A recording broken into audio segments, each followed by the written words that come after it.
that. President Obama may not be finished making unilateral changes to his namesake health care reform law.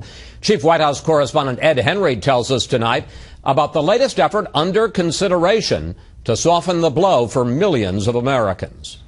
President Obama is mulling yet another major change to his controversial health care law that would affect millions who had policies canceled last year. Officials inside both the administration and the insurance industry confirmed to Fox one of several tweaks under consideration would let individual policyholders keep existing plans for an extra 3 years, pushing the cancellation issue beyond not just the 2014 midterms, but also the president's time in office, though his aides continue to insist other aspects are working just fine.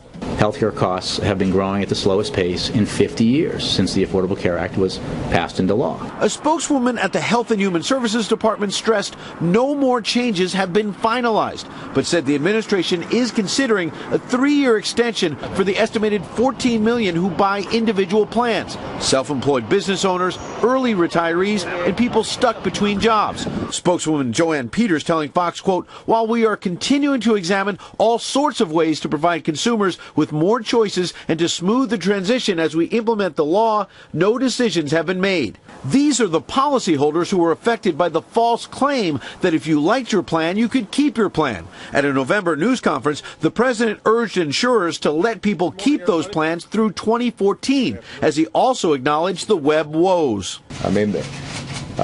We fumbled the rollout on this health care law.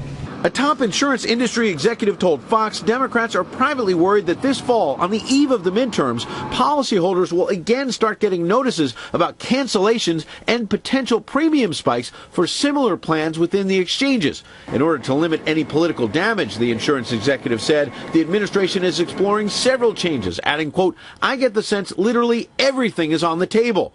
Today, the chairman and CEO of AOL revealed that in order to pay for more generous health benefits, he'll have to trim some 401k benefits. ObamaCare is an additional $7.1 million expense for us as a company, so we have to decide whether or not to pass that expense to employees or whether to cut other benefits. Pressed on whether other companies will follow AOL's lead, White House officials insist the new law is not to blame. You're not concerned about a shift where they may say, okay, we're going to do a better job with health care, but every company, and this has been the case for a lot longer than the ACA has been around, has been making decisions like that.